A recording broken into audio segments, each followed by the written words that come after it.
So hello and welcome everyone to your very own channel जिसका नाम है the social sciences tutor. और आज हम लोग पढ़ने जा रहे हैं क्लास 10th हिस्ट्री का चैप्टर नंबर 2 जिसका नाम है नेशनलिज्म इन इंडिया, वो भी वन शॉट के अंदर। इस चैप्टर को हम बहुत ही लॉजिकली एक कहानी की तरह सुनेंगे, ठीक है, और समझेंगे। और मैं आपसे गुजारिश करूंगा कि आप अभी बिल्कुल भी इसके नोट्स ना बनाएं, आप इस वीडियो को अच्छे से कहानी के फॉर्मेट में समझने की कोशिश करें। और उसके बाद एनसीईआरटी की सिर्फ एक रीडिंग मात्र से आप इस चैप्टर को पूरी तरह से अपने जहन में बिठा सकते हैं, क्योंकि मैं इसको एकदम पूरी कहानी की तरह से और लॉजिकली समझाने की कोशिश करूंगा। तो आइए शुरू करते हैं। बस लाइक शेयर और सब्सक्राइब कर दीजिए। आइए शुरू करते हैं। सबसे पहले हम इस चैप्टर की एक समरी देख लें कि हमें इस चैप्टर में देखने को क्या क्या मिलेगा। तो बेसिकली हम developments after World War one देखेंगे, Gandhi and Satyagraha, Rowlatt Act, Jallianwala Bagh massacre, Khilafat movement, non cooperation movement, और उनके अंदर नॉन कॉपरेशन मूवमेंट के अंदर कौन कौन से ग्रुप्स ने पार्टिसिपेट किया उसके बारे में जानेंगे। फिर हम बात करेंगे सिविल डिसोबीडियंस मूवमेंट की, जिसके अंडर ही सॉल्ट सत्याग्रह और साइमन कमीशन को हम डिस्कस करेंगे। साथ ही साथ जैसा ही हमने एनसीएम के अंदर ग्रुप्स देखे वैसे ही हम सीडीएम के अंदर ग्रुप्स देखेंगे, लिमिटेशंस को डिस्कस करेंगे। यहाँ पे हम सेपरेट इलेक्टरेट्स की बात भी करेंगे, ठीक है। तो बिल्कुल दिल थाम के बैठे रहिएगा। और finally nationalism and the sense of collective belonging. आइए शुरू करते हैं developments after World War one. अब जब भी कभी हमने वॉर देखी है, वर्ल्ड वॉर वन जो है वो 1914 से 1918 तक हुई थी, ये हमें पता है बिल्कुल ही बिल्कुल, ठीक है। तो जब भी कभी वॉर होती है तो बेसिकली वॉर में हमें क्या करना होता है, हम अपने सारे रिसोर्सेज को क्या करते हैं, डिफेंस सेक्टर में लगा देते हैं। अब अंग्रेजों ने इंडिया के ऊपर राज किया हुआ था, तो जो रिसोर्सेज इंडिया के थे वो अंग्रेजों ने अपने अंडर रखे हुए थे। तो इसीलिए अंग्रेज जो थे वो इंडिया के रिसोर्सेज को भी अपने डिफेंस में लगा रहे थे। तो अंग्रेजों ने क्या किया, वर्ल्ड वॉर वन के अंदर डिफेंस एक्सपेंडिचर को बढ़ा दिया। किसके कॉस्ट पे, इंडियंस के कॉस्ट पे, ठीक है। जो ये डिफेंस एक्सपेंडिचर था इसको फाइनेंस किया गया वॉर लोन से और उसके इंक्रीजिंग टैक्सेस से। जो वॉर लोन्स थे वो हो सकता है कि अंग्रेजों ने किसी से लिए हों, और उसकी भरपाई क्या कर रहे हैं, इंडियन से इंक्रीज किए हुए टैक्सेस को लेके। टैक्सेस जो हैं दो तरह के थे, ठीक है। इनकम टैक्स को इंट्रोड्यूस किया गया, और कस्टम ड्यूटीज को, कस्टम ड्यूटीज यानी ए से बी लेट से जाना हो तो एक पास लगता था, परमिट बोलते थे उस टाइम पे, जैसे आज के समय पे टोल होता है वैसा ही ये कस्टम ड्यूटीज था। फिर अंग्रेजों की पॉपुलेशन इतनी नहीं थी, तो उन्होंने क्या किया, जिन जिन जगहों पे उन्होंने अपना अड्डा जमाया हुआ था, जैसे इंडिया में, अफ्रीका के कई देशों में, तो वहां से उन्होंने लोगों को फोर्सफुली रिक्रूट किया, जिसके चलते बहुत लोग नाराज हुए। फिर क्या हुआ कि इंडिया से अब वॉर के टाइम पे जो खाना है वो भी थोड़ा कम हो जाता है, लॉजिस्टिक्स की इन सारी चीजों की दिक्कत आती है। तो अंग्रेजों ने क्या किया, क्रॉप फेलियर जो इंडिया में ऑलरेडी था, जिसके कारण शॉर्टेज ऑफ फूड था, उसके चलते हुए भी इंडियंस का जो फूड ग्रेन था उसको उठा के अंग्रेजों को दिया गया ताकि वो वॉर में लड़ सके। जिसके कारण क्या हुआ, 12 से 13 million, 1 million equals to 10 lakh. तो आप अंदाजा लगा लीजिए इंडिया के कितने लोग मारे गए। साथ ही साथ इसके अंदर सोने पर सुहागा एक तरह से जिसको बोलते हैं ना, कि आगे कुआं तो पीछे खाई, वैसे ही इन्फ्लुएंजा एपिडेमिक भी आ गया जिसके कारण और लोग मारे गए। तो इन सारी चीजों के बाद से ही जो नेशनलिज्म का मूवमेंट है इंडिया के अंदर वो थोड़ा स्ट्रांग हो गया। लोगों ने बोला इतना अत्याचार कर रहे हैं, अपना वॉर इनको लड़ना है लेकिन हमारे कॉस्ट पे लड़ रहे हैं, तो ये ऑब्वियसली नहीं चलेगा और हम इसके खिलाफ आवाज उठाएंगे। इसी टाइम पे 1914 से 1918 के टाइम पे 1915 में गांधी जी इंडिया वापस आ गए, जनवरी 1915 में, ठीक है। गांधी जी जो हैं वो कहां से वापस आए थे, साउथ अफ्रीका से वापस आए थे, जहां उन्होंने एक नए मेथड का आविष्कार किया जिससे कि प्रोटेस्ट होता है, जिसको बोलते हैं सत्याग्रह। सत्याग्रह दो शब्दों से बना है, सत्य यानी ट्रूथ, और ग्रह मतलब, ग्रह का मतलब क्या है, आग्रह, ठीक है। सत्य के लिए आग्रह यानी सत्य के लिए परसुएड करना, यानी सत्य के लिए रिक्वेस्ट करना, ये चीज है, ठीक है, कि आप सत्य को देखो। गांधी जी के इनिशियल सत्याग्रह जो हैं उनका रिकॉर्ड ये है, जिससे कि वो एक मास पॉपुलर लीडर बने। 1971 में वो चंपारण बिहार के अंदर गए, 1917 में वो फिर खेड़ा गुजरात में गए, और 1918 में अहमदाबाद गए। इन सारों की जो डिटेल्स हैं वो आपको एनसीईआरटी में मिल जाएंगी कि उन्होंने कहाँ कहाँ क्या किया, ठीक है। अब सत्याग्रह का मतलब क्या है, सत्याग्रह का आइडिया ये कहता है कि आप जो है सत्य की ताकत में बिलीफ रखो, ठीक है। emphasize the power of truth and the need to search for truth, यानी कि आप सत्य को खोजो, ठीक है, आप सत्य को खोजो और सत्य की ताकत को पहचानो। और अगर आपका जो कॉज है, यानी आप जिस रीजन के लिए लड़ रहे हो वो सही है, वो सच है, ठीक है, वो राइटियस है, वो जस्टिस है, और स्ट्रगल जो है अगर आपकी अन्याय के खिलाफ है, तो फिजिकल फोर्स की कोई जरूरत नहीं है, ठीक है, फिजिकल फोर्स की कोई जरूरत नहीं है ऑपरेसर से फाइट करने के लिए। बिना बदला निकाले या अग्रेसिव हुए भी एक सत्याग्रही जो है वो उस लड़ाई को, वो सत्य की लड़ाई को जीत सकता है, किसके थ्रू? नॉन वायलेंस के थ्रू। अब ये कैसे? तो this could be done by appealing to the conscience of the oppressor. कोई भी ऑपरेसर जो है वो अंदर से इंसान है, उसकी अंतरात्मा को जगाकर, बेसिकली यही कह रहा है। पीपल इंक्लूडिंग द ऑपरेसर्स, उनको आप सत्य दिखाने के लिए कोशिश करो, ना कि आप उनके सर पे एक गोली तान दो और बोलो कि सत्य को देख और हमें छोड़। ऐसा नहीं करना है, सत्याग्रह का ये मतलब है, ठीक है।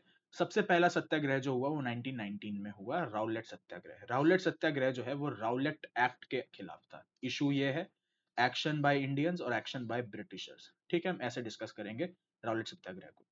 Rowlatt act, Rowlatt act basically क्या कहता था कि आपकी जो गवर्नमेंट है, गवर्नमेंट यहाँ पे कौन है? ब्रिटिश गवर्नमेंट, हमेशा याद रखेंगे। गवर्नमेंट को इनॉर्मस ताकत, यानी इतनी छूट दे दी गई कि वो किसी भी पॉलिटिकल एक्टिविटी को रिप्रेस कर सके, यानी कि उसको दबा सके, उसको खत्म कर सके। साथ ही साथ जो भी पॉलिटिकल प्रिजनर हैं उनको डिटेन किया जा सके, डिटेंशन, और ट्रायल ना दिया जाए 2 साल तक। अब इसको समझने का लॉजिक मैं समझाता हूँ। आज के दिन में जब भी पुलिस किसी क्रिमिनल को अरेस्ट करती है तो 24 घंटे के अंदर अंदर उसको कोर्ट के सामने पेश किया जाना चाहिए, ये रूल है आज के समय पे इंडियन कॉन्स्टिट्यूशन के अकॉर्डिंग, ठीक है। लेकिन अंग्रेज जो थे वो तो अत्याचारी थे, वो इंडियंस के ऊपर अत्याचार और राज करने आए थे, ठीक है, सीधी सी बात। तो वो हमें ये सारे हक क्यों देंगे? राइट टू रिप्रेजेंट आवरसेल्फ वो क्यों देंगे? वो नहीं देना चाहते हैं ये चीज। जब भी कोई लीडर बहुत सारे लोगों को जोड़ पा रहा है और उन्होंने देखा कि भाई ये लीडर जो है बहुत ही पॉपुलर है और ये जहां पे भी प्रोटेस्ट खड़े कर दे रहा है वहां पे बड़ी दिक्कत आ रही है अंग्रेजों को, तो अंग्रेजों ने क्या किया कि इस लीडर को पकड़ा और इसको जेल के अंदर डाल दिया, ठीक है। बोला कि अब काल कोठरी के अंदर ही रहे। अब होता क्या है, 2 साल तक उसको कोर्ट के सामने, ट्रायल मतलब क्या होता है? Court trial. कोर्ट ट्रायल उसको 2 साल तक नहीं मिलेगी, यानी कि उसको 2 साल तक के लिए वो जेल में बंद कर सकता है। अब इतने में क्या होता है कि उसकी जो मास रीच है, जो जनता है, वो भी भूल जाती है भाई, ठीक है, वो भी अपने काम पे चली गई। तो होता क्या है कि जो पूरा मूवमेंट है वो डाउन हो जाता है, ठीक है। और दूसरा ये अनफेयर है कि किसी प्रिजनर को आपने रखा है लेकिन आप उसको ट्रायल, यानी कि उसको एक फेयर कोर्ट ट्रायल आप नहीं दे रहे हो। तो इसके खिलाफ जो है राउलेट सत्याग्रह 1919 में लॉन्च किया गया। हुआ क्या कि जब राउलेट एक्ट आया तो इंडियंस ने क्या किया? इंडियंस अब सत्याग्रह के पाथ पे चल रहे हैं, तो इंडियंस क्या करेंगे अभी के लिए? रैलीज करेंगे, वर्कर्स का स्ट्राइक होगा और शॉप्स जो है वो बंद कर दी जाएंगी, ठीक है। ब्रिटिशर्स क्या करेंगे? ब्रिटिशर्स अत्याचारी हैं तो वायलेंस यूज करेंगे। लोकल लीडर्स को अमृतसर से उठा लेंगे, गांधी जी को दिल्ली में एंटर करने से बैन कर दिया। 10 अप्रैल को क्या था कि एक पीसफुल प्रोसेशन चल रहा था, इंडियंस एक पीसफुल प्रोसेशन अमृतसर में निकाल रहे थे। पुलिस ने क्या किया? उसके ऊपर फायरिंग कर दी। अब पुलिस ने फायरिंग कर दी तो इंडियंस का खून भी गर्म हो गया। इंडियंस ने कैसे रिएक्ट किया? उन्होंने ब्रिटिश इंस्टीट्यूशंस जैसे कि colleges, schools, universities, police stations, railway tracks, इन सब पे अटैक किया। और इसी के बाद क्या हुआ, अंग्रेजों ने देखा कि सिचुएशन बिगड़ रही है तो अंग्रेजों ने मार्शल लॉ, जो आज के समय पे सेक्शन 144 है, ठीक है, जिसके अंदर क्या होता है कि आपने सुना होगा जब भी कहीं रायट जैसी सिचुएशन है, कहीं दंगे हो रहे हो, तो लोग क्या बोलते हैं कि धारा 144 लगा दी गई। तो वैसा ही मार्शल लॉ था। मार्शल लॉ क्या कहता था कि बेसिकली 2 या 3 से ज्यादा लोग सड़क पे इकट्ठे नहीं हो सकते, यानी कि कोई मास गैदरिंग नहीं होनी चाहिए वरना ठोका ठाकी होगी, ठीक है। तो मार्शल लॉ वाज इम्पोज्ड और जनरल डायर ने कमांड ले लिया। ये सब कब हुआ? 10 अप्रैल से, ठीक है। 10 अप्रैल को ये हुआ। 10 अप्रैल के बाद अब हम आते हैं जलियांवाला बाग मैसेकर, जो कि हुआ 13 अप्रैल। इसकी डेट हमें हमेशा याद रखनी है, कि भले ही आपको ये 10 अप्रैल याद हो ना हो, लेकिन 13 अप्रैल बिल्कुल याद रखिएगा, ठीक है। 13 अप्रैल 1999 को जलियांवाला बाग मैसेकर का जो इंसिडेंट था वो टेक प्लेस करता है, ठीक है। लोग जो हैं जलियांवाला बाग में गैदर हुए थे, यानी कि इकट्ठे हुए थे। बहुत सारे लोग जो हैं उनको पता ही नहीं था। बहुत सारे लोग कहते हैं कि अमृतसर में था ये मार्शल लॉ, लेकिन बहुत सारे लोग आसपास के छोटे मोटे गांव से आए थे अमृतसर के अंदर। ठीक है, क्यों? क्योंकि एनुअल बैसाखी फेयर, बैसाखी एक पंजाब हरियाणा का फेस्टिवल है, वो चीज है ये। और कुछ लोग नॉर्मली ब्रिटिशर्स के अगेंस्ट प्रोटेस्ट ही करने आए थे, ठीक है। लेकिन बहुत सारे लोग जो ये एनुअल बैसाखी फेयर वाले हैं ना, इनको पता ही नहीं था कि मार्शल लॉ लगा पड़ा है, ठीक है। डायर जो है, अगर आपने जलियांवाला बाग, अगर आपने सरदार उधम सिंह मूवी देखी हो, तो उसमें आपको ये सीन पूरा दिखाया गया जलियांवाला बाग का। तो एक छोटी सी एंट्री गेट है जलियांवाला बाग की, उसके अंदर जनरल डायर एंटर करता है, ब्लॉक करता है एग्जिट को, और ओपन करवा देता है फायर अपने सैनिकों की मदद से, जिससे हजारों लोग मारे जाते हैं। जनरल डायर से पूछा गया कि आपका इंटेंट क्या था इस चीज को करने का, तो जनरल डायर ने बोला कि इन इंडियंस को क्या लगता है कि हमारे खिलाफ प्रोटेस्ट करेंगे और हम कुछ नहीं करेंगे? इनके दिलों में डर बिठाने के लिए, to produce a moral effect, मैंने ये जलियांवाला बाग वाला कांड कराया। ठीक है। हुआ क्या कि इसके विरोध में वायलेंस जो है इंडियंस ने और ब्रिटिशर्स दोनों साइड से होनी चालू हुई, ठीक है। जिसके कारण क्या था, गांधी जी जो नॉन वायलेंस के बहुत बड़े प्रचारक थे, उन्होंने इस मूवमेंट को कॉल ऑफ कर दिया, ठीक है। अब हम आते हैं खिलाफत मूवमेंट पे। खिलाफत मूवमेंट भी 1919 में एक अलग मूवमेंट था। गांधी जी ने जब इस मूवमेंट को कॉल ऑफ किया, तो उनका भी ये मानना था कि हमें आजादी तब तक नहीं मिलेगी जब तक हिंदू और मुस्लिम जो हैं वो यूनाइट होकर अंग्रेजों के खिलाफ नहीं लड़ेंगे। तो वो एक ऐसे मूवमेंट की तलाश में थे जो हिंदू और मुस्लिम यूनिटी को एनकरेज करे। तो उनको ये एक गोल्डन अपॉर्चुनिटी दिखी खिलाफत मूवमेंट में। खिलाफत मूवमेंट में बेसिकली क्या हुआ, मैं आपको समझा देता हूँ। वर्ल्ड वॉर वन था। वर्ल्ड वॉर वन के अंदर ऑटोमन एम्पायर करके एक वो था, एक साम्राज्य था, जो आज के समय पे टर्की देश तक, हाँ टर्की जो देश है, वो उस समय वहां का कैपिटल हुआ करता था, टर्की के अंदर का एक शहर, ठीक है। अब टर्की का जो ये सीन था, टर्की उस समय ऑटोमन एम्पायर का वो था, एक तरह से सेंटर था।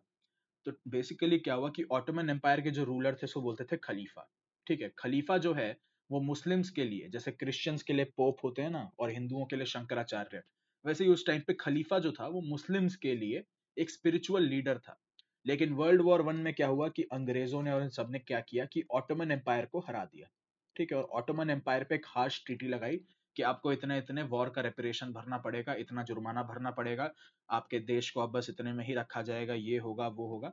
एक हार्श ट्रीटी इंपोज करी गई, ठीक है। तो हुआ क्या, गांधी जी ने देखा कि भाई मुस्लिम्स जो हैं इस चीज को लेके बहुत ज्यादा परेशान है, तो गांधी जी ने उनका साथ देना शुरू किया। और इस मूवमेंट को, खिलाफत मूवमेंट को लीड कर रहे थे दो भाई, the Ali brothers known as Shaukat Ali and Mohammad Ali, ठीक है। कैलकाटा सेशन सितंबर 1920, डेट्स याद रखनी है कि सितंबर 1920 में कैलकाटा सेशन हुआ, ठीक है, क्योंकि ये आपको मैप क्वेश्चन में आ सकता है, तो बिल्कुल ध्यान रखेंगे इस चीज का। गांधी जी ने कन्विंस कर लिया कांग्रेस को कि वो एनसीएम स्टार्ट करें फॉर बोथ स्वराज एंड खिलाफत, यानी वो मुस्लिम्स के भी सही वो रखें, ठीक है, मुस्लिम्स का जो कंसर्न है उसको भी आगे रखें, और स्वराज की जो ऑलरेडी चल रही थी, इंडिपेंडेंस की जो मूवमेंट थी, वो तो नॉर्मली चलती रहेगी। अब आते हैं non cooperation movement. Non cooperation movement क्या सीन है, what is non cooperation movement, मतलब बेसिकली इसमें आपको क्या करना था नॉन कोऑपरेशन मूवमेंट। तो गांधी जी ने बोला कि जो लोग भी नॉन कोऑपरेशन मूवमेंट का पार्ट ले रहे हैं वो सरेंडर कर दे अपने टाइटल, जैसे अगर उनको कुछ ऑनर मिला हो, ठीक है, जैसे आज के समय में भारत रत्न मिला हो, उस समय अंग्रेजों के टाइम पे कुछ मिलता होगा, ठीक है। तो ऐसे टाइटल्स को आप सरेंडर कर दीजिए, बोलिए हमें नहीं चाहिए, ठीक है, अंग्रेजों का दिया हुआ में कुछ भी नहीं चाहिए। साथ ही साथ boycott of civil services, civil services यानी कि आर्मी, पुलिस और ये सारी चीजें, आर्मी, पुलिस, कोर्ट और ब्रिटिश लेड इंस्टीट्यूशन यानी कि कॉलेज, यूनिवर्सिटी, ये सारी चीजों को बॉयकॉट किया जाए, ठीक है। और ये मूवमेंट जो है, इसके लिमिट्स क्या थे, इसके लिमिट्स ये थे कि एक आध लोग जो थे वो काउंसिल इलेक्शंस को जो नवंबर 1920 में होने थे उसको बॉयकॉट नहीं करना चाहते थे। साथ ही साथ उन्हें ये लग रहा था कि अगर ये मूवमेंट फैलेगा तो अंग्रेज अटैक करेंगे हमारे ऊपर, प्रोटेस्टर्स के ऊपर, और फिर प्रोटेस्टर्स भी गुस्से में उनके ऊपर अटैक करेंगे, तो पॉसिबिलिटी ऑफ वायलेंस था और reluctance to boycott council elections. अब ये रिलेक्टेंस क्यों था, आप समझिए कि उस समय ब्रिटिश के पार्लियामेंट में वैसे ही बहुत कम इंडियंस होते थे जो इंडियंस की आवाज उठाते थे, ठीक है। तो अगर हम इसे भी बॉयकॉट कर देंगे यानी कि अब हमारे इंडियंस को रिप्रेजेंट करने के लिए कोई भी नहीं रहेगा वहां पे, ठीक है। लेकिन कांग्रेस, भले ही ये सारी जो दिक्कतें थी इसको साइड रखते हुए, कांग्रेस के नागपुर सेशन दिसंबर 1920 में एनसीएम को अडॉप्ट कर लिया गया। अब एनसीएम के अंदर differing strands with in the movement, यानी कि कौन कौन से अलग अलग ग्रुप्स थे। तो एनसीएम जो है टाउन्स में अलग था, कंट्री साइड में अलग था और प्लांटेशंस में अलग था। टाउन्स के अंदर बेसिकली क्या था, यानी कि जो आपके जो शहर हैं, जो कस्बे हैं, उसमें क्या सीन था एनसीएम को लेके। तो एनसीएम को लेके टाउन्स में ये सीन था कि British government institution school colleges को बॉयकॉट किया गया, काउंसिल इलेक्शंस को भी बॉयकॉट किया गया, फॉरेन गुड्स को भी बॉयकॉट किया गया, और खादी क्लॉथ यानी खादी का जो कपड़ा जो इंडियन हैंडलूम वाले लोग बनाते थे उसको अपनाया गया। लेकिन जो चीजें हैं, खादी जो है वो हैंडमेड था यानी ह्यूमन एफर्ट से बनता था, लेकिन अंग्रेजों का जो लाया हुआ कपड़ा था वो कॉटन मिल यानी कि बेसिकली फैक्ट्री से बन के आता था, इसीलिए खादी जो था वो थोड़ा एक्सपेंसिव था, तो हर कोई अफोर्ड नहीं कर सकता भाई, obviously. And there were no alternate institutions. तुमने ब्रिटिश के गवर्नमेंट इंस्टीट्यूशन स्कूल कॉलेजेस तो बॉयकॉट कर दिए, कोर्ट्स तो बॉयकॉट कर दिए, लेकिन तुम्हारे अपने इंस्टीट्यूशन है कहाँ, ये भी तो देखो। कंट्री साइड में आते हैं। कंट्री साइड इज बेसिकली गांव दराज के इलाके। तो अवध के अंदर बेसिकली बाबा रामचंद्र करके एक थे, जो बेसिकली पेजेंट्स के लिए, इसको अवध पेजेंट मूवमेंट भी कहा जाता है, ठीक है, याद रखेंगे इस चीज को। ये जो मूवमेंट था बाबा रामचंद्र लेड कर रहे थे। इनकी डिमांड्स क्या थी? Reduction of revenue, basically tax जो है उसको कम किया जाए, बेगार यानी कि अनपेड लेबर जो है, जो ऑपरेसिव लैंडलॉर्ड्स कराते हैं उसको भी खत्म किया जाए, और साथ ही साथ जो भी ऐसे ऑपरेसिव जमींदार थे जो लैंडलॉर्ड्स थे उनको भी बॉयकॉट किया जाए। ये मेन डिमांड थी। बेसिकली सारी डिमांड्स जो थी वो गरीब किसानों को और गरीब मजदूरों को लेकर ही थी, ठीक है। लेकिन ये क्यों फेल हुआ? क्योंकि वायलेंस हुआ है, ठीक है। किसके खिलाफ? ऑपरेसिव लैंडलॉर्ड के खिलाफ बहुत वायलेंस हुआ यहाँ पे, तो गांधी जी ऑब्वियसली इसके खिलाफ ही रहे।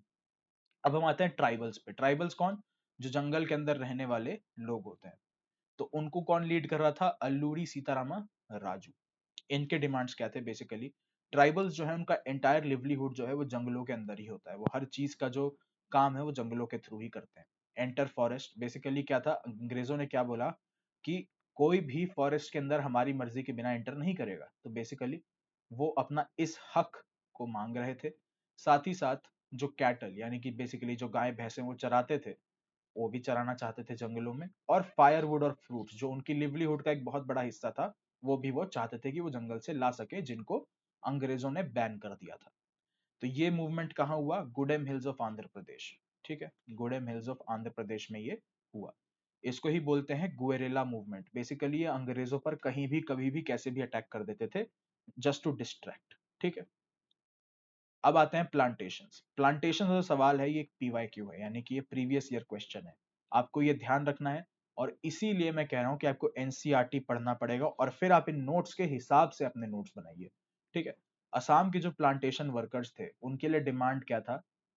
सिर्फ फ्रीडम उनके लिए डिमांड था। बेसिकली हुआ क्या था कि इनलैंड एमिग्रेशन एक्ट 1859 के तहत अंग्रेजों ने बोला था कि जो भी मजदूर या जो भी प्लांटेशन वर्कर्स हैं, जो प्लांटेशंस में काम कर रहे हैं, लेट्स से टी प्लांटेशन में काम कर रहे हैं, कॉफी प्लांटेशन में काम कर रहे हैं, ठीक है, तो उनको क्या है, कोई भी अनुमति नहीं है कि वो उस जगह को जहां पे वो काम कर रहे हैं उसको वो छोड़कर आराम से निकल पाए या घूम पाए, ठीक है। तो बेसिकली उनका हक ये था कि बस यार उनको थोड़ी सी आजादी दी जाए कि वो freely in and out of the spaces जिनको रिस्ट्रिक्ट किया गया है उससे बाहर निकल पाए। ये था, ठीक है।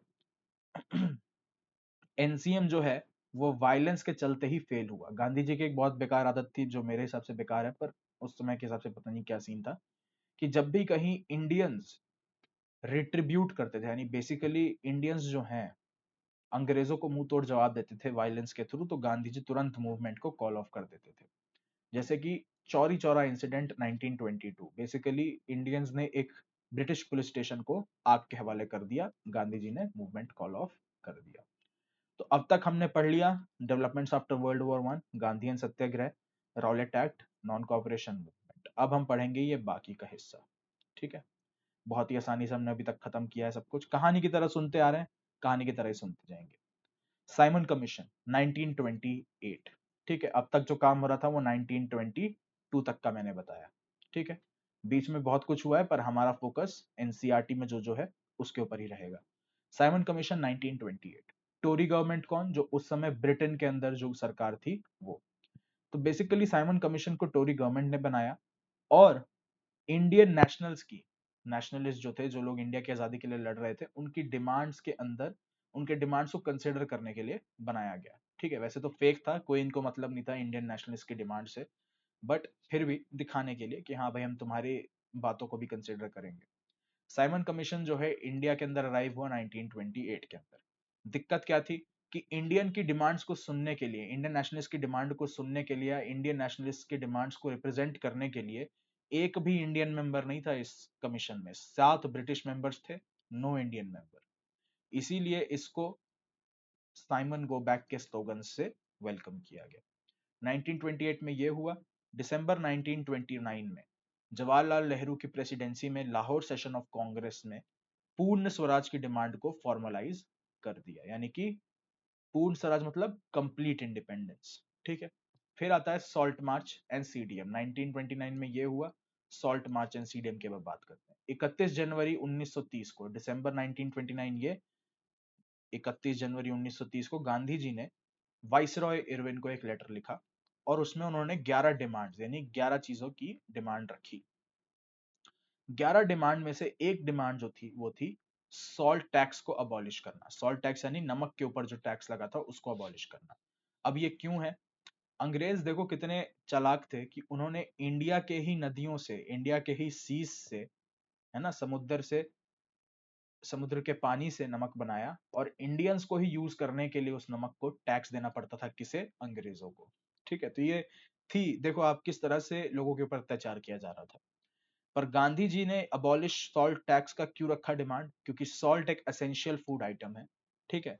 और उसको सब लोग कंज्यूम करते हैं, रिच भी कंज्यूम करते हैं, पुअर भी कंज्यूम करते हैं। ऐसा तो है नहीं कि जो गरीब है वो नमक खा ही नहीं रहा, ऐसा कुछ नहीं होता। ठीक है। Non fulfilment of these 11 demands, Gandhi ji ने एक तरह से धमकी भी दी कि अगर 11 डिमांड्स को फुलफिल नहीं किया मेरे वाइसरॉय एरविन बच्चा, तो आज तुझे फैंटा पिलाऊंगा। ठीक है। गांधी जी ने थ्रेटन किया कि वो एक सीडीएम, सिविल डिसोबीडियंस मूवमेंट, यानी कि जो लोग हैं वो एकदम ही बात नहीं मानेंगे अंग्रेजों की। ठीक है। फिर गांधी जी ने सॉल्ट मार्च को शुरू किया, डांडी मार्च जिसको बोला जाता है, मार्च 12 को। ठीक है। कहां से कहां तक? साबरमती आश्रम टू डांडी। ठीक है। 6 अप्रैल यानी 12 मार्च को इस चीज शुरू हुई और 6 अप्रैल को, लगभग एक महीने, ठीक है, लगभग एक महीने, गांधी जी डांडी पहुंचे अपने सपोर्टर्स के साथ और उन्होंने ब्रोक यानी कि उन्होंने सॉल्ट लॉ को तोड़ दिया बाय प्रोड्यूसिंग इट। ठीक है। सॉल्ट को प्रोड्यूस किया सी वाटर को यानी सॉल्ट वाटर को बॉईल करके। इसी के साथ सीडीएम शुरू हुआ, यानी सीडीएम को स्टार्ट करने का सबसे मेन जो पॉइंट था वो था ये। फिर आता है गांधी इरविन पैक्ट। ठीक है। बेसिकली गांधी इरविन पैक्ट ये कहता है कि जो 5 मार्च 1931 है, उस दिन गांधी जी ने इरविन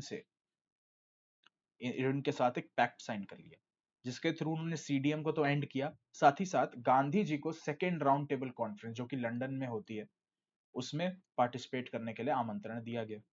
गांधी जी दिसंबर 1931 को लंदन चले गए राउंड टेबल कॉन्फ्रेंस के लिए। नेगोशिएशंस जो है वो खराब हो गई, कोई काम नहीं बना, कोई भी डिस्कशन सही से नहीं हुआ, फ्रूटफुल नहीं हुआ और गांधी जी आ गए इंडिया मुंह लटका के। गांधी जी ने 1934 में सीडीएम को रीस्टार्ट करने की कोशिश करी, बट लोगों का मन उब गया था, लोग मोमेंटम लूज कर चुके थे। अब ये लोग कौन थे जिन्होंने मोमेंटम लूज कर दिया? अब वो उनकी बात करते हैं। ठीक है। ये लोग जो थे वो थे groups that participated in the CDM, that is how participants saw the movement. Rich peasant communities थी। रिच पेजेंट कम्युनिटीज कौन कौन सी थी? यूपी के जाट और गुजरात के पाटीदार। अब ये लोग सीडीएम के अंदर क्यों पार्टिसिपेट कर रहे थे? गांधी इरविन पैक्ट के पहले जो सीडीएम चल रहा था 6 अप्रैल 1930 से, है ना, लोग इधर इसके बीच में ये सारा सेक्शन है। ठीक है। तो लोग क्यों पार्टिसिपेट कर रहे थे सीडीएम में, हमें अब वो जानना है। ठीक है। तो बेसिकली जो आपके ये रिच पेजेंट कम्युनिटीज थी ना कंट्री साइड में, ये लोग थे कमर्शियल क्रॉप्स, यानी जिन क्रॉप्स को बेच के पैसा, यानी इकोनॉमिक बेनिफिट के लिए जो क्रॉप्स बनाई जाती हैं, उगाई जाती हैं, उनके ये लोग प्रोड्यूसर थे। कौन कौन? यूपी के जाट और गुजरात के पाटीदार। ठीक है। लेकिन हुआ क्या उसी टाइम पे? ट्रेड डिप्रेशन, यानी बेसिकली मार्केट जो था बहुत डाउन था ट्रेड के लिए और प्राइसेस जो थे वो भी गिर गए थे बहुत। तो अब जो कमर्शियल क्रॉप्स थे जिनको ये लोग बेच के प्रॉफिट बनाते थे उनके दाम गिर गए, तो इनका प्रॉफिट कम हो गया। प्रॉफिट कम हो गया तो ये लोग अब गवर्नमेंट का जो टैक्स था वो नहीं भर पा रहे थे, जो रेवेन्यू डिमांड था, गवर्नमेंट जितना रेवेन्यू चार्ज करती थी उतना नहीं भर पा रहे थे। ठीक है। तो गवर्नमेंट फिर उनकी जो डिमांड थी बेसिकली ये थी कि जो रेवेन्यू का जो डिमांड है थोड़ा कम कर दिया जाए, हमें भी थोड़ी सहूलियत रहे इन कम्युनिटीज को। बट अंग्रेजों ने ऐसा नहीं किया, बोला कि नहीं भाई, पूरा लगान चुकाओ। ठीक है। तो इन्होंने कैसे पार्टिसिपेट किया, इन्होंने अपनी कम्युनिटीज को एकजुट किया, और जो भी लोग थे जो पार्टिसिपेट नहीं भी करना चाहते थे, वो भी पार्टिसिपेट करने के लिए उनको मजबूर किया या मनाया गया। ठीक है। 1931 में जब गांधी इम्पैक्ट हुआ और मूवमेंट को कॉल ऑफ किया गया, तो ये लोग बहुत हताश हो गए। लेकिन जैसे ही फिर गांधी जी ने इसको रीस्टार्ट किया, तो इन्होंने बोला भाड़ में जाए सब मूवमेंट, हर बार की तरह ही क्या करेंगे, फिर से कैंसिल कर देंगे। तो इनके लिए स्वराज का मतलब क्या था, basically struggle against high revenues, यानी कि हाई रेवेन्यू, हाई टैक्सेस के खिलाफ जो था, इनकी लड़ाई थी सीडीएम के थ्रू। दूसरे जो थे, अब ये तो अमीर किसान हो गए, अब हो गए गरीब किसानों की बात करते हैं। इनका कोई इंटरेस्ट नहीं था कि रेवेन्यू जो है वो कम हो। ठीक है, इनको कोई मतलब नहीं था, क्योंकि एट द एंड वो तो लैंड ओनर पे करेगा, और ये लोग जो गरीब किसान थे, इनके खुद के पास इतनी जमीन थी नहीं, तो ये वही जमीन के ऊपर काम करते थे जो ये लैंडलॉर्ड्स से किराए पे लेते थे। तो जैसे ही डिप्रेशन कंटिन्यू हुआ, तो इनको क्या हुआ, प्राइसेस जो है वो तो गिर गए थे क्रॉप्स के। ठीक है। तो ओवरऑल रेवेन्यू गिर जाता है, ओवरऑल जो आपका प्रॉफिट है, जो भी आपका रेवेन्यू है, वो गिर जाता है बहुत ज्यादा। ठीक है। तो इनको बहुत दिक्कत हुई रेंट पे करने में। ठीक है। इनको बहुत दिक्कत हो रही थी रेंट पे करने में, क्योंकि आमदनी थी ही नहीं। और ये चाहते थे कि जो भी इनका रेंट ये पे नहीं कर पाए हैं, जमींदार को या जो भी मकान मालिक है, उसको कैंसिल कर दिया जाए, यानी कि उसको बेसिकली माफ कर दिया जाए। रेमिटेड का मतलब ये होता है। तो इन्होंने बहुत ही रेडिकल मूवमेंट, जहां पे लड़ाई और ये सारी चीजें होती थी, उसको ज्वाइन किया। किसके द्वारा, सोशलिस्ट और कम्युनिस्ट के द्वारा। सोशलिस्ट और कम्युनिस्ट वो लोग होते हैं, वो पॉलिटिकल आइडियोलॉजी के लोग होते हैं, जो मानते हैं कि समाज के जितने भी रिसोर्स हैं वो लोगों के बीच में इक्वली बांट दिए जाने चाहिए। ठीक है, ये होता है। ठीक है। कांग्रेस जो है, उन्होंने ऐसे लोगों को सपोर्ट नहीं किया, इस नो रेंट कैंपेन को सपोर्ट नहीं किया, क्योंकि उन्हें ये लगता था कि अगर वो ऐसा करेंगे, तो रिच पेजेंट्स और लैंडलॉर्ड्स जो हैं, जो कांग्रेस के सपोर्टर्स रहे हैं, और कांग्रेस को हो सकता है डोनेशन भी देते हो कि आप अपने ऑपरेशंस को कंटिन्यू रखो, अपने प्रोटेस्ट को कंटिन्यू रखो, इस आजादी की लड़ाई को कंटिन्यू रखो, शायद वो लोग नाराज हो जाए। अपसेट नहीं करना चाहते थे अमीर लोगों को। गरीबों को क्या है, गरीब उनको नहीं सपोर्ट कर पाते थे। तो भाई ऑब्वियसली पार्टीज जो है थोड़ा सा अपना इकोनॉमिक्स को भी लेके कंसर्न रहती हैं। तीसरी क्लास थी, वो थी अमीरों वाली क्लास। और अमीर क्लास में कौन, बिजनेस क्लास, यानी इंडस्ट्रियलिस्ट। इन्होंने फर्स्ट वर्ल्ड वॉर में बहुत ज्यादा प्रॉफिट बनाया था और बहुत पावरफुल बन गए थे। लेकिन होता क्या है कि ये इंडिया के बिजनेस क्लास की हम बात कर रहे हैं। तो इंडिया के बिजनेस क्लास के जो लोग थे, उनके ऊपर भी अंग्रेजों की ही हुकूमत थी। अंग्रेज इनके ऊपर बहुत सारे रिस्ट्रिक्शंस डालते थे इनके बिजनेसेस के ऊपर। तो ये ऐसे रिस्ट्रिक्टिव कॉलोनियल पॉलिसीज, कॉलोनियल यानी ब्रिटिश पॉलिसीज के खिलाफ थे, जो बिजनेस को रोक रहे थे। बेसिकली पूरी तरह से फ्री बिजनेस नहीं था। ठीक है। तो ये चाहते थे कि प्रोटेक्शन मिले इन्हें फॉरेन गुड्स के खिलाफ। अब मैंने क्या बताया, खादी क्यों अनसक्सेसफुल रहा, क्योंकि अंग्रेजों का कपड़ा जो था वो बहुत ज्यादा कम दाम का था। भले ही वो इंपोर्ट होके आ रहा था, फिर भी वो कम दाम का था, क्योंकि वो इतनी चीपली बना पा रहे थे। तो ये लोग जो थे बिजनेस क्लास इंडिया के, तो जब ये इंडिया के प्रोडक्ट बनाएंगे और बाहर से फॉरेन के प्रोडक्ट आएंगे जो और सस्ते होंगे, तो इन्हीं को नुकसान होगा ना। इन्हीं का कपड़ा, इन्हीं का सामान, इन्हीं के प्रोडक्ट्स नहीं बिकेंगे, फॉरेन गुड्स बिकेंगे। तो ये चाहते थे कि ऐसी चीजों से इन्हें बचाया जाए, ताकि इनको भी फायदा रहे। ठीक है। और ये चाहते थे कि एक ऐसा फॉरेन एक्सचेंज रेशियो, जैसे कि $1 आज के दिन में 96 रुपीज है, इसको हम क्या बोलते हैं, फॉरेन एक्सचेंज रेशियो। तो उस समय का क्या था, अंग्रेजों का सीन था। तो रुपी स्टर्लिंग का फॉरेन एक्सचेंज चाहते थे कि ऐसा हो जो इंपोर्ट्स को आने ही ना दे देश में। ठीक है, यानी कि इतना ज्यादा टैक्स लग जाए इंपोर्ट्स पे कि इंपोर्ट्स इंडिया में आए ही ना। इन्होंने क्या क्या किया, अब जैसे इन्होंने कैसे ऑर्गेनाइज किया खुद को, रिलक्टेंट मेंबर्स को, और सारी चीजें इन्होंने कैसे किया, रेडिकल मूवमेंट्स को ज्वाइन किया। वैसे ही ये लोग अमीर लोग हैं, तो काम भी अमीरों की तरह ही करेंगे। इन्होंने बड़े बड़े ग्रुप्स बनाए, जैसे कि Indian industrial and commercial Congress in 1920, federation of the Indian chamber of commerce and industries FICCI in 1927। FICCI को कौन लीड कर रहा था, पुरुषोत्तम दास ठाकुर दास और जीडी बिरला। ठीक है। इन्होंने क्या किया ऑल्सो, इन्होंने फाइनेंशियल, इनके पास पैसे की कमी तो है नहीं, इंडस्ट्रियलिस्ट भाई लोग हैं अपने, इन्होंने फाइनेंशियल असिस्टेंस दिया। और साथ ही साथ इंपोर्टेड गुड्स जो अंग्रेजों के द्वारा बनाए जाते थे, उनको खरीदना बेचना मना कर दिया। लेकिन जैसे ही गांधी जी ने इरविन पैक्ट साइन किया और चले गए लंदन टेबल कॉन्फ्रेंस के लिए, और फिर फेल भी होके आ गए लंदन के राउंड टेबल कॉन्फ्रेंस से, तो ये लोग भी जो है थोड़ा डिसअपॉइंट और डिस्करेज हो गए मूवमेंट में पार्टिसिपेट करने से। साथ ही साथ इनको दिक्कत थी कि कहीं मिलिटेंट एक्टिविटीज, यानी कि लोग जो है हमला ना कर दें, ठीक है, और कुछ ना कुछ मतलब सीन खराब ना हो जाए, उसके चलते ये लोग भी थोड़े दिक्कत में थे। साथ ही साथ बहुत टाइम तक अगर ये बिजनेस से बाहर रह के प्रोटेस्ट और ये सारी चीजें कर रहे होते तो इनके बिजनेस पे भी इफेक्ट पड़ता। और सोशलिज्म जो था वो उस समय के कांग्रेस के लोगों के अंदर, यंग मेंबर्स के अंदर बहुत ज्यादा पॉपुलर हो रहा था। तो इनका कहना था यार ये सोशलिस्ट तो जो है ये हम कहीं हमारे ही रिसोर्सेज जो है वो लोगों में बांटते ना फिरे। ठीक है, तो हमें तो नुकसान है, हमने जो इतनी मेहनत से बनाया ये सारी चीजें। ठीक है, तो ये था इनका सीन। पांचवा ग्रुप जो था वो था विमेन का। विमेन वाला जो है इंपॉर्टेंट टॉपिक है क्योंकि एक प्रीवियस ईयर क्वेश्चन है, तो बिल्कुल ध्यान से देखेंगे। विमेन का बहुत ही लार्ज स्केल पार्टिसिपेशन था। हजारों औरतें जो थी वो गांधी जी को सुनने आई थी सॉल्ट मार्च के दौरान। जिस जिस शहर से गांधी जी गए वहां पे हजारों हजारों औरतें गांधी जी को सुनने आती थी। ठीक है, औरतों ने प्रोटेस्ट मार्च के अंदर पार्टिसिपेट किया, सॉल्ट को भी मैन्युफैक्चर किया और फॉरेन क्लॉथ और लिकर शॉप को पिकेट किया। पिकेट किया बेसिकली एकदम से घुसे, हमला किया और उसके अंदर नुकसान पहुंचाया जो भी चोरी करके, ताकि बेसिकली एक तरह से नुकसान ही पहुंचाना था फॉरेन क्लॉथ और लिकर शॉप को। लेकिन अर्बन और रूरल यानी कि शहरी और गांव के अंदर अलग अलग सीन है। शहर के अंदर हाई कास्ट फैमिली की औरतें आती थी और गांव के अंदर रिच पेजेंट यानी कि अमीर किसानों के, अमीर जमींदारों के घर की औरतें आती थी। ठीक है, इन्होंने क्या देखा कि सर्विस टू द नेशन, औरतों को ये लगता था कि जो देश की सेवा है वो औरतों की एक ड्यूटी है, एक सेक्रेट ड्यूटी है। पर गांधी जी जो थे वो थोड़े से ओल्ड विचारधारा के लगे। इन्होंने क्या बोला कि औरतों का काम जो है वो सिर्फ किचन और घर बार संभालना ही है। ठीक है, उनका काम है अच्छी माएं और अच्छी बीवियां बनना। कांग्रेस जो थी वो विमेन को पोजीशन ऑफ अथॉरिटी नहीं देना चाहती, यानी कोई एक जैसे party president, party vice president, general secretary, कोई इंपॉर्टेंट पोस्ट नहीं देना चाहती थी। उनका मानना था कि बस सिंबॉलिक प्रेजेंस है, कि हाँ भाई बस है, मतलब औरतों का साथ हमें है, बस है, उससे ज्यादा हम कुछ नहीं कर सकते। ठीक है, ये था पूरा सीन। अब हम आते हैं लिमिटेशंस ऑफ सीडीएम पे। सीडीएम को लिमिट क्यों, क्या लिमिटेशंस थी सीडीएम को, क्यों एक बहुत बड़ा सेक्शन ऑफ द सोसाइटी इतना पार्टिसिपेट नहीं कर रहा था? उसमें सबसे बड़ा था दलित्स। ठीक है, दलित्स जो है उनको कांग्रेस के द्वारा इग्नोर किया गया।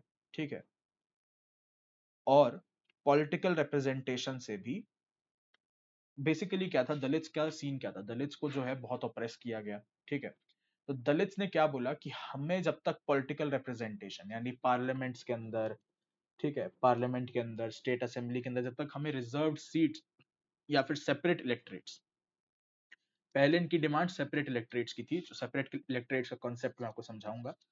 तो इन्होंने क्या बोला कि सेपरेट इलेक्टरेट्स जो है हमें चाहिए ताकि हम अपने साथ जो है अन्याय है उसको सही कर सकें। ठीक है, साथ ही साथ जो इंस्टीट्यूशन है कॉलेज, स्कूल, कोर्ट्स, इन जगह पे भी ये रिजर्व सीट्स की डिमांड करने लगे। इनका जो पार्टिसिपेशन था, दलित्स का पार्टिसिपेशन सीडीएम में बहुत लिमिटेड था और वो कहां तक ही सीमित था, महाराष्ट्र और नागपुर रीजन। ठीक है, इसी के अंदर आता है दलित्स के अंदर ही Poona pact. Second round table conference पे गांधी जी से अंबेडकर जी भिड़ गए। ठीक है, अंबेडकर जी ने बोला कि भाई सेपरेट इलेक्टरेट ही चाहिए दलितों के लिए। गांधी जी को लगा कि अगर सेपरेट इलेक्टरेट दे दिए तो जो ऑलरेडी दलित्स को इतना प्रेस करके सोसाइटी के अंदर इंटीग्रेट होने से रोका गया है वो और ज्यादा स्लो हो जाएगा। ठीक है, कि अब तो देखो पहले क्या था कि जो अपर कास्ट हैं वही नहीं चाहते थे कि दलित जो है समाज का हिस्सा बने। अब दलित जो है वो खुद ही कह रहे हैं कि हम सेपरेट रहेंगे, तो इसका मतलब तो यही कि इंटीग्रेशन जो है और स्लो हो जाएगा। ठीक है, तो अल्टीमेटली जो है डिस्कशन में दोनों अंबेडकर और गांधी जी ने अग्री किया और पूना पैक्ट साइन किया सितंबर 1932 में, जिसने क्या इंश्योर किया कि दलितों को जो है सेंट्रल और प्रोविंशियल काउंसिल, सेंट्रल यानी बेसिकली जैसे आज के इंडिया का मेन पार्लियामेंट है जिसको हम लोकसभा और राज्यसभा बोलते हैं। ठीक है, वहां पे रिजर्व सीट्स मिली। उस समय के अलग चीज, अलग सिस्टम था। ठीक है, तो सेंट्रल बेसिकली क्या था आपका यूनियन पार्लियामेंट का। ठीक है, और प्रोविंशियल काउंसिल, उस समय प्रोविंशियल काउंसिल बोला जाता था, लेकिन आज के समय पे अगर आप देखोगे तो लोग बोलते हैं क्या, Uttar Pradesh assembly, Bihar assembly, Karnataka assembly, यानी कि स्टेट का पार्लियामेंट के अंदर भी इनको रिजर्व सीट्स मिली। ठीक है, सेपरेट इलेक्टरेट के लिए बोले कि कोई बात नहीं, सेपरेट इलेक्टरेट की जरूरत नहीं। तीसरे आते हैं मुस्लिम्स। ठीक है, मुस्लिम्स जो हैं इनका क्या हुआ कि बेसिकली जब खिलाफत मूवमेंट को डिक्लाइन किया गया, है ना, जब खिलाफत मूवमेंट बहुत स्लो हो गया, लोगों ने इतना ध्यान नहीं दिया, तो ये थोड़ा सा एलिनेटेड फील करने लगे। मिड 1920s के बाद से कांग्रेस जो है हिंदू महासभा, जो हिंदुओं की एक तरह से बहुत ही बड़ी रिप्रेजेंटेटिव पार्टी थी, उसके साथ बहुत ज्यादा विजिबली एसोसिएट होने लगे। हिंदू मुस्लिम क्लैशेस हुए, बहुत जगह पे लड़ाई हुई, राइट्स हुए। ठीक है, जिन्ना जो थे उन्होंने क्या बोला कि हम जो है सेपरेट इलेक्टोरेट की डिमांड को गिव अप कर देंगे अगर मुस्लिम्स जो हैं उनको गारंटी किया जाएगा कि उनको रिजर्व सीट्स मिलेंगी सेंट्रल असेंबली के अंदर, ठीक है, यानी कि फिर से यूनियन पार्लियामेंट के अंदर अगर उनको रिजर्व सीट्स मिलेंगी। और साथ ही साथ जिन जिन जगहों पर मुस्लिम्स जो हैं बहुत ज्यादा हैं, जैसे लेट से उस समय पे पंजाब और बंगाल के अंदर 50% यानी 55% ऑलमोस्ट पॉपुलेशन मुस्लिम्स की थी, यानी कि मेजोरिटी में थे मुस्लिम्स उस समय। तो उन्होंने बोला कि जहां पे हमारी जितनी पॉपुलेशन है, बंगाल पंजाब पंजाब के अंदर इनकी पॉपुलेशन बहुत ज्यादा थी उस टाइम पे मुस्लिम्स की। तो इन्होंने क्या बोला कि जितनी हमारी पॉपुलेशन है, लेट्स से अगर इनकी पॉपुलेशन 60% है, तो वहां की असेंबली के अंदर अगर बंगाल बंगाल के अंदर इनकी पॉपुलेशन 60% है, तो बंगाल की स्टेट असेंबली के अंदर भी इनको 60% सीट्स अपने लिए रिजर्व चाहिए। तब जाके ये सेपरेट इलेक्टोरेट की डिमांड को साइड में रखेंगे, वरना नहीं रखेंगे। लेकिन हुआ क्या, एम आर जयकर ने ऑल पार्टीज कॉन्फ्रेंस 1928 में इस चीज को स्ट्रांगली अपोज किया, बोला नहीं होगा ये, ठीक है, हम यहाँ पे सेकुलर देश बनाने की बात कर रहे हैं और आप यहाँ पे कह रहे हैं कि भाई रिजर्व सीट दो प्रपोर्शन टू पॉपुलेशन में। तो ये चीज जो है उन्होंने मना कर दिया और बोला कि इसका विरोध किया। तो मुस्लिम लीडर्स जो थे वो कंसर्न भी दिखाते थे बाद में कि हमारा स्टेटस जब इंडिया इंडिपेंडेंट हो जाएगा तो हिंदू जो है वो मेजोरिटी में रहेंगे, तो हमारा स्टेटस एज माइनॉरिटी खतरे में ही रहेगा, ऐसा उनका मानना था। ठीक है, अब आते हैं हम सेपरेट इलेक्टोरेट के कॉन्सेप्ट पे कि सेपरेट इलेक्टोरेट आखिर होता क्या है। सेपरेट इलेक्टोरेट बेसिकली क्या कहता है कि लेट से एक एरिया है, लेट से एरिया ए, तो इधर लेट से 25 लोगों की टोटल पॉपुलेशन, टोटल कितने लोग हैं 25, जो ये रेड से हैं लेट से दीज आर मुस्लिम्स, तो अराउंड अगर 20 मुस्लिम हैं, ठीक है, लेट से बंगाल पंजाब के अंदर की बात ही कर रहा हूं मैं, तो लेट से अगर यहाँ पे 20 मुस्लिम्स हैं और सिर्फ 5 हिंदू या नॉन मुस्लिम्स हैं, तो ऐसे इलाकों को सेपरेट इलेक्टोरेट अगर ये बनते हैं तो इनको बनाया जाएगा। ठीक है, सेपरेट इलेक्टोरेट्स अलग तरीके से डिसाइड होंगे, पर सेपरेट इलेक्टोरेट्स होते क्या है, लेट से इस एरिया को सेपरेट इलेक्टोरेट बना दिया गया अकॉर्डिंग टू देम, ठीक है, कॉम्प्रोमाइज के थ्रू सेपरेट इलेक्टोरेट इस एरिया को बना दिया गया। तो यहां पे क्या होगा बेसिकली, जब भी यहां पे से एक लीडर चुना जाना होगा, एक रिप्रेजेंटेटिव, एक डेमोक्रेटिक रिप्रेजेंटेटिव चुना जाना होगा, तो वो डेमोक्रेटिक रिप्रेजेंटेटिव जो है वो मुस्लिमों में से ही आएगा। Let's say this is the Muslim separate electorate, तो यहाँ पे से जो लीडर होगा वो भी मुस्लिम होगा, यानी कि सिर्फ मुस्लिम्स ही यहाँ से कंटेस्ट करेंगे। लेट्स से 5, 6 और 7 नंबर जो है इलेक्शन में खड़े हुए, तो इनको वोट करने के लिए यही लोग आएंगे, ये लोग वोट नहीं कर सकते। 21, 22, 23, 24, 25 जो कि नॉन मुस्लिम्स है लेट्स से, ये लोग वोट नहीं कर सकते, सिर्फ यही लोग वोट करेंगे और यही लोग कंटेस्ट करेंगे। ठीक है, ये होता है सेपरेट इलेक्टोरेट का कॉन्सेप्ट। अब हम आते हैं फाइनल चीज पे, sense of collective belonging. Sense of collective belonging का मतलब क्या है, बेसिकली हम जब भी बाहर जाते हैं किसी देश में, तो क्या हम ये बोलते हैं कि हम नॉर्थ ईस्ट से आए हैं, नॉर्थ ईस्ट इंडिया से आए हैं, हम साउथ इंडिया से आए हैं, हम ईस्ट इंडिया से आए हैं, हम उस इंडिया से आए हैं, नहीं, we say that we are from India. तो ये जो आइडेंटिटी है कि एक हम एक पर्टिकुलर एक देश से आते हैं, हम अलग अलग राज्यों से नहीं आते, हम एक देश से आते हैं, कलेक्टिव बिलोंगिंग का हमें एक सेंस है, वो कैसे डेवलप हुआ, वो बेसिकली दो तरीकों से डेवलप हुआ। ठीक है, पहला तरीका क्या है, shared experience of United struggles. ठीक है, हमने सारे लोगों ने, नॉर्थ साउथ ईस्ट वेस्ट सभी लोगों ने बहुत ज्यादा स्ट्रगल किया अंग्रेजों के खिलाफ। ठीक है, हमने यूनाइट होकर लड़ाई लड़ी, तो जो शेयर्ड एक्सपीरियंस था यूनाइटेड स्ट्रगल का, उसने हमें एकजुट किया। ये हो गया पहला। अब दूसरा हम बात करेंगे कल्चरल प्रोसेसेस के बारे में, यानी कल्चर, हमारे इस देश की जो सांस्कृतिक धरोहर है, उसके थ्रू भी हमने ये सेंस ऑफ कलेक्टिव बिलोंगिंग को डेवलप किया। कैसे डेवलप हुआ, इसके 3 तरीके थे, history and fiction, songs and folklore, popular print and symbols. तो इसके अंदर भी कुछ लीडर्स थे, उनकी बात कर लेते हैं। बंकिम चंद्र चट्टोपाध्याय, इन्होंने सबसे पहले भारत माता की इमेज बनाई। 1870s में इन्होंने वंदे मातरम, जो आज का हमारा नेशनल सॉन्ग है, उसको लिखा as a tribute to the motherland, basically एक भजन था भारत माता के लिए। ठीक है, वंदे मातरम जो है उसको इंक्लूड किया गया आनंद मठ करके, जो एक नॉवल है, और इस सॉन्ग को, वंदे मातरम को जो है, स्वदेशी मूवमेंट बंगाल के अंदर बहुत गाया गया। ठीक है, फिर आते हैं हम रविंद्रनाथ टैगोर जी के ऊपर। रविंद्रनाथ टैगोर जी हैं, इन्होंने भारत माता को, रविंद्रनाथ नहीं सॉरी, अबनिंद्रनाथ, रविंद्रनाथ टैगोर के बड़े भाई, इन्होंने भारत माता को एज एन एस्थेटिक फिगर, यानी कि एक साधु संत डिवाइन फिगर की तरह ड्रॉ किया। फीचर्स क्या दिए भारत माता को, यानी कि बेसिकली नैन नक्श कैसे बनाए जिससे कि काम, कंपोज्ड, डिवाइन और स्पिरिचुअल वो दिखे। फोकलोर, फोकलोर क्या होता है, जैसे आपके एरिया की कहानी, जैसे बहुत लोग होते हैं ना, जैसे क्या बोलते हैं कि हमारे इलाके पे ये पहाड़ जो था ये बहुत ही ज्यादा हॉन्टेड था, ये पहाड़ जो है ये भगवान ने कुछ किया था, भगवान यहाँ आके बैठे थे, साधु संत यहाँ आके बैठे थे। तो बेसिकली ऐसी कहानियां जो उस एरिया के अंदर बहुत पॉपुलर है, ठीक है। तो जो नेशनलिस्ट थे उन्होंने ऐसी कहानियों को और ऐसे सॉन्ग्स को, ऐसे गानों को बहुत ज्यादा रिकॉर्ड किया, ठीक है। इनकी एक तरह से एक इसका वो बनाया, मेमोरियम बनाया, ठीक है। जिससे क्या हुआ कि एक ट्रेडिशनल कल्चर का हमें एक पिक्चर मिला, ठीक है। ये ट्रेडिशनल कल्चर जो था इसको घटिया, इसको बैकवर्ड बता के आउटसाइड फोर्सेस ने बहुत डैमेज किया था। तो रविंद्रनाथ टैगोर जी ने एफर्ट डाले और उन्होंने ऐसे बहुत सारे बैलेड्स, नर्सरी राइम्स और मिथ्स, मिथ्स यहाँ पे यानी मिथोलॉजी के था, मिथोलॉजी को कह रहे हैं, ठीक है, नॉट अबाउट की कोई गलत चीज है, ठीक है। सिमिलरली नतेशा शास्त्री मद्रास के अंदर इन्होंने भी ऐसी ही कहानियां, गानों को, ऐसे ही सब चीजों को कलेक्ट किया और उसको कंपाइल किया और उस कॉम्पिलेशन को टाइटल दिया फोकलोर ऑफ सदर्न इंडिया। फिर आते हैं हम आइकन्स एंड सिंबल्स पे। सबसे पहले ट्राई कलर यानी तिरंगा जो सबसे पहला बना था वो रेड, ग्रीन और येलो कलर का था। फिर 1921 में गांधी जी ने अपना एक स्वराज का फ्लैग बनाया जिसका कलर क्या था, red, green and white plus spinning wheel. और आज के जमाने में हम सब जानते हैं कैसा कलर है, ठीक है। री इंटरप्रिटेशन ऑफ हिस्ट्री, हिस्ट्री को दोबारा से इंडियन नजरिए से देखा जाने लगा। क्यों? क्योंकि अंग्रेजों ने हमारी हिस्ट्री को बहुत ज्यादा ही छुपा के रखा, बहुत ज्यादा उसको डिस्टॉर्ट किया। तो हमारे लीडर्स ने, हमारे लोगों ने ही इस हिस्ट्री को दोबारा से इंटरप्रेट करना चालू किया ताकि लोगों के अंदर जो एक सेंस ऑफ प्राइड है उसको बढ़ाया जा सके। और जो इमेज था कि इंडियंस जो है वो बैकवर्ड है, प्रिमिटिव हैं और खुद को गवर्न नहीं कर सकते, अंग्रेज जहां भी जाते थे यही बोलते थे कि ये लोग जो है इतने बैकवर्ड हैं, खुद को गवर्न कैसे करेंगे, we are going to civilize them, ये उनका कहना था। तो इस इमेज को हटाने के लिए भी ये काम किया गया।